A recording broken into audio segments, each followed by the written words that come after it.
ఇస్లాం సందేశం. నమాజ్ ఒక సమగ్ర ఆరాధన. ఇస్లాం అనే ఆధ్యాత్మిక సౌధం 5 మూల స్తంభాలపై నిర్మితమైనది. అది షహాదా అంటే విశ్వాస ప్రకటన, సలాహ్ ప్రార్థన, జకాత్ విధిగా దానము, సామ్ ఉపవాసము, హజ్ మక్కా యాత్ర. 5 ఏమిటి? షహాదా, సలాహ్, జకాత్, సామ్, హజ్. ఈ 5 పదాలు మూల స్తంభాల వంటివి. ఎవరికి? ముస్లింలకి, ఇస్లాం మతస్థులకి. దీనికి అర్థము విశ్వాస ప్రకటన, ప్రార్థన, దానము విధిగా దానము చేయడము, ఉపవాసము, మక్కా యాత్ర. ఇది ముస్లిం మతస్థులు ఆచరించవలసిన విధి విధానాలు. ప్రతి ముస్లింను అల్లాహ్కు చేరువ చేసే ప్రధాన మార్గాలు, భగవంతుడికి దగ్గర చేసే. వీటిలో రెండోదైన నమాజ్ అత్యంత విశిష్టమైన దైవారాధన విధానం. రోజుకు 5 సార్లు విధిగా ఆచరించే నమాజ్ అల్లాహ్తో ప్రత్యక్ష బంధం బలోపేతానికి ఉపకరించే సాధనం. ఆధ్యాత్మికంగా సుసంపన్నం చేసే, మనసును శుద్ధి చేసే ఈ ఆధ్యాత్మిక ప్రక్రియ రోజువారీ జీవితంలో అల్లాహ్ ఉనికిని, ఆయన ఆజ్ఞలను నిరంతరం గుర్తు చేస్తూ ఉంటుంది.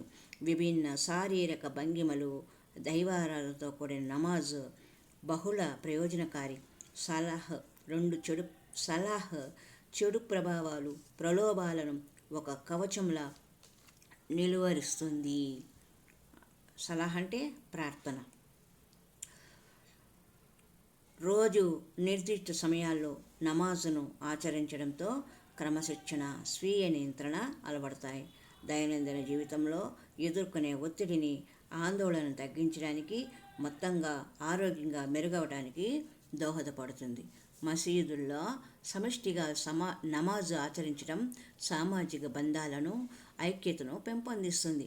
అల్లాహ్ను ప్రసన్నం చేసుకోవడానికి నమాజును మించింది లేదని ప్రవక్త ముహమ్మద్ పలు సందర్భాల్లో ప్రస్తావించారు. దీనిలో భాగమైన సాష్టాంగ ప్రణామం, సజ్జా చేసే సమయంలో అల్లాహ్కు అత్యంత సన్నిహితమవుతారని ప్రత్యేకంగా ప్రవచించారు.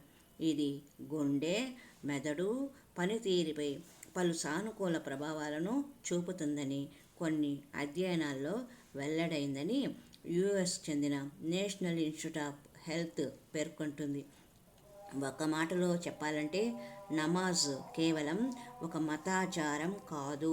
ఇస్లాంను చిత్తశుద్ధితో ఆచరించే ముస్లింల జీవితాలను తీర్చిదిద్దే, వారి శారీరక, మానసిక, సామాజిక శ్రేయస్సులను పెంపొందించే సమగ్ర ఆరాధన మార్గము.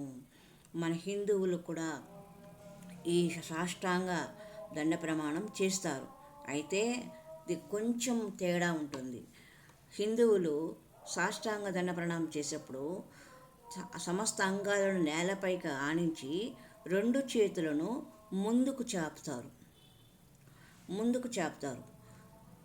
ముస్లిం సోదరులు కొంచెం వంగి కిందకు పెట్టి చేస్తారు. మన వాళ్ళు నేల మీద మొత్తం బోర్లా పడి చక్కగా చేస్తారు.